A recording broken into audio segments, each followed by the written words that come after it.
സർഗ ചേച്ചി അതുപോലെ എല്ലാ ഭാരവാഹികൾക്കും എൻ്റെ ഒരുപാട് നന്ദി അറിയിക്കുകയാണ്. വനിതാ കലാസാഹിതിയുടെ ഒരു മെയിൻ വിഷൻ അല്ലെങ്കിൽ മിഷൻ എന്ന് പറയുന്നത് തന്നെ വീട്ടമ്മമാരെ കണ്ടുപിടിച്ച് അവർക്കൊരു പ്ലാറ്റ്ഫോം നൽകുക എന്നുള്ളതാണെന്ന് കുറച്ച് നേരത്തെ ഇവിടെ പറഞ്ഞു.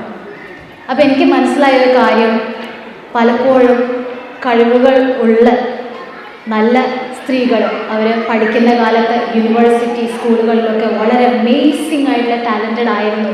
പക്ഷെ പിന്നീട് വിവാഹം എന്നൊരു ഏറ്റവും മെജോറിറ്റി നമ്മുടെ ഒരു റെസ്പോൺസിബിലിറ്റിയാണ്.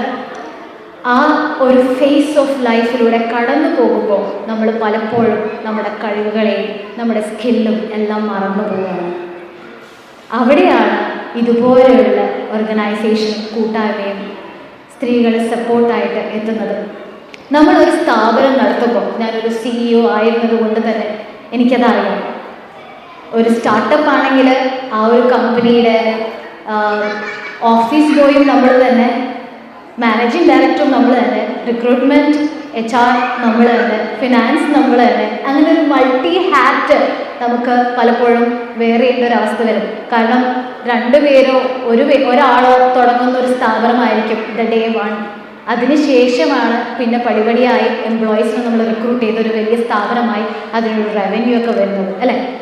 അപ്പോൾ അതിലൊരു പ്രത്യേക ഒരു ഘടകമുണ്ട്, സ്വെറ്റ് ഇക്വിറ്റി എന്ന് പറയുന്നത്. നമ്മളൊരു ഇൻവെസ്റ്ററിനൊക്കെ കൊണ്ടുവരുമ്പോൾ നമ്മൾ ഇൻവെസ്റ്റ് ചെയ്യുന്ന പൈസ അതിന് തുല്യമായ ഷെയർ വിതരണം ചെയ്യുന്നത് പോലെ സ്വെറ്റ് ഇക്വിറ്റി എന്ന് പറയുന്നത്, നമ്മളാണ് ഫൗണ്ടറെങ്കിൽ അല്ലെങ്കിൽ നമുക്കാണ് അതിനെക്കുറിച്ച് നമ്മുടെ ബ്രെയിൻ ചൈൽഡാണ്, നമ്മുടെ ഐഡിയ ആണെങ്കിൽ അതിനൊരു സ്വെറ്റ് ഇക്വിറ്റി നിർണ്ണയിക്കും.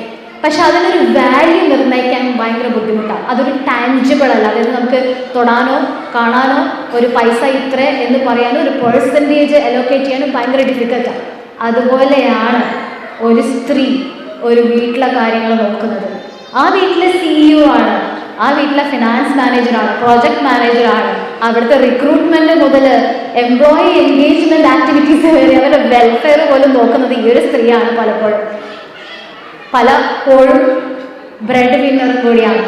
പക്ഷെ അവരുടെ ആ സ്വെറ്റ് ഇക്വിറ്റി എന്ന് പറയുന്ന ഇൻടാഞ്ചിബിൾ ആയിട്ടുള്ള ആ ഒരു ഘടകത്തെ നമ്മളതിന് ഒരു മൂല്യം നമ്മൾ കൊടുക്കുകയാണെങ്കിൽ വർഷങ്ങളോളം അവരുടെ ലൈഫിലെ sweat, skill, talent, time, effort, sleepless nights, pain, health, everything put together ഒരിക്കലും അത് അനുഭവിച്ച് എക്സ്പീരിയൻസ് ചെയ്തിട്ടുള്ളത് മക്കളായാലും ഭർത്താവായാലും ആങ്ങളമാരായാലും, അത് പെൺകുട്ടികൾ ഡോക്ടേഴ്സ് ആണെങ്കിൽ പോലും അമ്മമാരാണെങ്കിൽ പോലും ഒന്ന് ആലോചിച്ച് നോക്ക്.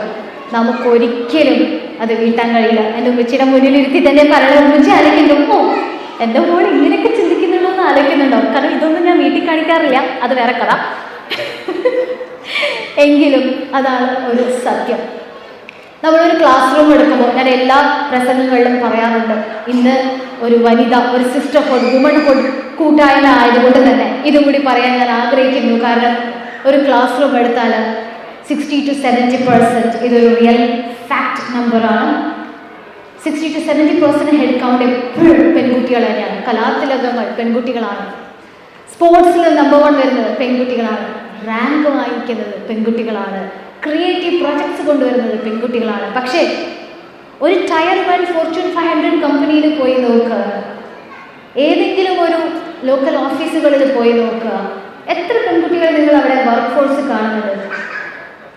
70% മറന്നേക്കും. 50% sorry bro, 20%, yes 20%. Past 10 years, കഴിഞ്ഞൊരു 10 വർഷം കൊണ്ട് ആ ഒരു പെർസെൻറ്റേജ് ഒരുപാട് മാറിയിട്ടുണ്ട്. പക്ഷേ എങ്കിലും ഒറ്റപ്പെട്ട പല ജോഗ്രഫി സ്ഥലങ്ങളിലെല്ലാം അത് അതുപോലെയാണ്. നമ്മുടെ ലൈഫിൽ ഒരു 21-22 വയസ്സാകുമ്പോൾ ആൺകുട്ടികളെ സംബന്ധിച്ച് കരിയറിൻ്റെ ഒരു പീക്ക് സ്റ്റേജാണ്. മാനേജ്മെൻറ്റ് കോഴ്സസ് ചെയ്യുക, അതുപോലെ പാസ് ഔട്ട് ആയി കഴിഞ്ഞാൽ പ്രൊമോഷൻ ഫോക്കസ്ഡ് ആണ്. കാരണം എനിക്ക് കരിയർ ഡെവലപ്പ് ചെയ്യണം, എനിക്കൊരു ഹയർ പൊസിഷനിലെത്തണം. പക്ഷെ അങ്ങനെയൊന്നും പെൺകുട്ടികൾ ചിന്തിക്കുന്നില്ല. New gen it's a separate story. Okay, അതായത് നമ്മുടെ ജെൻ സി പോപ്പുലേഷൻ അത് സെപ്പറേറ്റ് സ്റ്റോറിയാണ്, അതിലേക്ക് ഞാൻ വരാം. പക്ഷേ ഇപ്പോൾ ഇവിടെ ഇരിക്കുന്ന ഒരു പോപ്പുലേഷൻ എന്ന് പറഞ്ഞാൽ മില്ലനിയൽ പോപ്പുലേഷനും അതിലേക്ക് മേലെയുള്ള പോപ്പുലേഷനാണ് അല്ലേ. അവരുടെ കാലഘട്ടത്തിൽ അത്രയും ഒരു കരിയർ ഓറിയൻറ്റഡ് ആയിട്ടുള്ള വുമൻ വളരെ കുറവാണ്.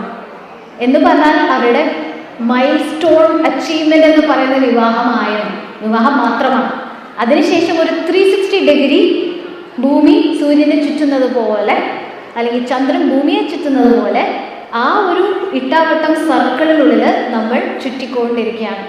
അല്ലാതെ നമ്മൾ അതിലേക്ക് എൻ്റെ കരിയർ അഗ്രസീവായിട്ടുള്ളൊരു മൂവ്മെൻറ്റ്, അല്ലെങ്കിൽ ഞാൻ ഇത്രയും റാങ്ക് വാങ്ങിച്ച് എന്താ പറയുക, ഞാൻ 3rd rank for my post graduation, അതിന് പിള്ളേരൊക്കെ ആയപ്പോൾ ഞാനിങ്ങനെ ജോലിക്കൊന്നും പോകുന്നില്ല എന്ന അഭിമാനത്തോടുകൂടി പറയണ്ട. അതിലൊരു അഭിമാനവും ഇല്ല. റാങ്ക് വാങ്ങിക്കാനാണെങ്കിൽ, അല്ലെങ്കിൽ അങ്ങനെ ഒരു ഉത്തരം പറയാനാണെങ്കിൽ നമ്മൾ റാങ്ക് വാങ്ങിക്കേണ്ട കാര്യം ഉണ്ടായിരുന്നോ? കട്ടൻ ചായയൊക്കെ കുടിച്ച് വെള്ളത്തിൽ കാലൊക്കെ വെച്ച് കണ്ണിൽ ഇടുക്കിയൊക്കെ വെച്ച് കഷ്ടപ്പെട്ട് പഠിച്ചിട്ട് അതിന് വേണ്ടിയിട്ടല്ലല്ലോ. കുക്കിംഗ് ക്ലാസ്സിന് പോയ പോരെ? അല്ലെങ്കിൽ ഇപ്പോൾ ഒരുപാട് കോഴ്സസ് അവൈലബിൾ ആണ്, 2 months 3 months ഹൗസ് മാനേജ്മെൻറ്റ്. പറഞ്ഞു വന്നത്, ഞങ്ങൾ സ്ത്രീകൾക്ക് ഇത് ഒറ്റയ്ക്ക് ചെയ്യാൻ കഴിയില്ല. നമുക്ക് ആഗ്രഹം ഉണ്ടാവും, ഞങ്ങൾക്ക് ആ ഉത്തരവാദിത്തം എടുക്കാൻ ആഗ്രഹമുണ്ട്. കാരണം നമ്മുടെ ഭർത്താക്കന്മാർ, നമ്മുടെ കുഞ്ഞുങ്ങൾ നമ്മളെ മാത്രം ഡിപ്പെൻഡ് ചെയ്ത് നിൽക്കുമ്പോൾ ഞാൻ എങ്ങനെയാണ് എൻ്റെ കരിയർ മാത്രം ഫോക്കസ് ചെയ്തത്? അത് പറ്റില്ല, ഞങ്ങൾ മനസ്സനുവദിക്കുന്നില്ല. അവിടെയാണ് ഇവിടെ ഇരിക്കുന്ന കൈൻഡായിട്ടുള്ള നിങ്ങളുടെ ആണുങ്ങളുടെ സപ്പോർട്ട് ഞങ്ങൾക്ക് വേണ്ടത്. ഞങ്ങൾക്ക് വളരെ പ്രയാസമാണ് ഓരോ അച്ചീവ്മെൻറ്റും മുന്നോട്ട് അച്ചീവ് ചെയ്ത് വരാനായിട്ട്. ഞാനൊരു എൻ്റർപ്രണർ ആയതുകൊണ്ട് തന്നെ പറയാം, ഒരു ഫണ്ണിയസ്റ്റ് ആയിട്ടുള്ള ഒരു ഫാക്റ്റാണ്, ഇത്ര യങ് ആയിട്ടുള്ളൊരു CEO എന്നത് ആളുകൾക്ക് ആക്സെപ്റ്റ് ചെയ്യാൻ ഭയങ്കര പ്രയാസമാണ്. പല മീറ്റിങ്ങുകൾ പോകുമ്പോൾ എന്നോട് ചോദിക്കും, oh I you from the marketing team, I you from the sales team? No, I am the owner of the company എന്ന് പറയുമ്പോൾ ആക്സെപ്റ്റ് ചെയ്യാനൊരു ബുദ്ധിമുട്ട് എനിക്ക് മനസ്സിലാവും. പക്ഷെ എൻ്റെ CIO എന്നെക്കാളും വയസ്സായിട്ട് നരച്ച മുടിയൊക്കെയുള്ള ഒരാളാണ്. അപ്പോൾ അദ്ദേഹം CEO, ഞാൻ അദ്ദേഹത്തിൻ്റെ സെക്രട്ടറി. എങ്ങനെയുണ്ട്? ഇത് നമ്മുടെ ഒരു മാൻ ഡോമിനൻറ്റ് സൊസൈറ്റിയുടെ ഒരു കൺസെപ്റ്റാണ്. Very difficult. ഒരു ആൺകുട്ടി ഇടുന്ന എഫേർട്ടിൻ്റെ 10 ഇരട്ടി എഫേർട്ട് ഇടണം എനിക്ക് എൻ്റെ ഒരു പോയിന്റ് ജസ്റ്റിഫൈ ചെയ്യാൻ, എൻ്റെ ഒരു പൊസിഷൻ എനിക്ക് കിട്ടാൻ. വെരി വെരി ഡിഫിക്കൽട്ടാണ് ഈ സൊസൈറ്റിയിൽ. It is A fact. ഞാൻ ഒരു കട്ട് ആൻഡ് റൈറ്റ് ആയിട്ട് വളരെ ഹെഡ് ഓൺ ആയിട്ട് ഒരു പോയിന്റ് പറയാൻ വിചാരിച്ചു. No, that's not gonna happen. This is not going to be approved. This is wrong. You need to go for this way, not this way. എന്നൊരു 4 വാക്ക് ഞാൻ strong ആയിട്ട് പറഞ്ഞാൽ, ഇതേ വാക്കൊരു ആണാണ് പറയുന്നതെങ്കിൽ പറയും, മിടുക്കൻ, ഗട്ട്സ് ഉണ്ട്, കണ്ടോ എങ്ങനെയാണോ മുഖത്ത് നോക്കി കാര്യം പറയും. പക്ഷെ പെൺകുട്ടി പറഞ്ഞാൽ ഉടനെ പറയും, look she is emotional, she is not using the logic എന്ന് പറയും. Sorry, we use logic, we are more logical, we are intellectual, we are logical. പക്ഷെ ഞങ്ങൾക്ക് ഒരു ഓപ്പർച്യൂണിറ്റി തരണം, അതിന് നിങ്ങളുടെ സപ്പോർട്ട് വേണം. ഞങ്ങൾ ആക്സെപ്റ്റ് ചെയ്യണം, ഞങ്ങൾ അംഗീകരിക്കണം. എൻ്റെ ഇന്നത്തെ സ്പീഡ് X ആണെങ്കിൽ എനിക്കത് 10x സ്പീഡിൽ അച്ചീവ് ചെയ്യാൻ പറ്റും. എൻ്റെ ഭർത്താവ്, എൻ്റെ പാർട്ട്ണർ, എൻ്റെ അച്ഛൻ, എൻ്റെ ബ്രദർ എൻ്റെ കൂടെ ഉണ്ടെങ്കിൽ I feel more secured, I feel more accepted, included, loved, cared. I get motivation, I get the energy, I get my X factor burned, and that is exactly what I want from you. അപ്പോൾ കൂടുതൽ കിട്ടുന്നില്ല, ഒരു ദിവസം മുഴുവൻ പറയാനുള്ള കഥകളുണ്ട്. എങ്കിലും 2025 വനിത ഈ ഒരു ബ്യൂട്ടിഫുൾ സ്ത്രീകളുടെ സിസ്റ്റർഹുഡ്, വുമൻഹുഡ് കൂട്ടായ്മയ്ക്ക് ഈ കലണ്ടർ ഇവന്റ് ഉദ്ഘാടനം ചെയ്തതായി പ്രഖ്യാപിക്കുകയാണ്. ഒരുപാട് ഉയരങ്ങളിലേക്ക് ഇനിയും വനിതാ കലാസാഹിതിക്ക് ഒരുപാട് സ്ത്രീകളെ കണ്ടെത്തുവാനും അവർക്ക് ഒരുപാട് അവസരങ്ങൾ നേടിക്കൊടുക്കാനും ഗ്ലോബലി തന്നെ അറിയപ്പെടുന്ന ഒരു പ്രസ്ഥാനമായി മാറട്ടെ എന്ന് ഞാൻ ആശംസിക്കുന്നു. Thank you very much and love you all.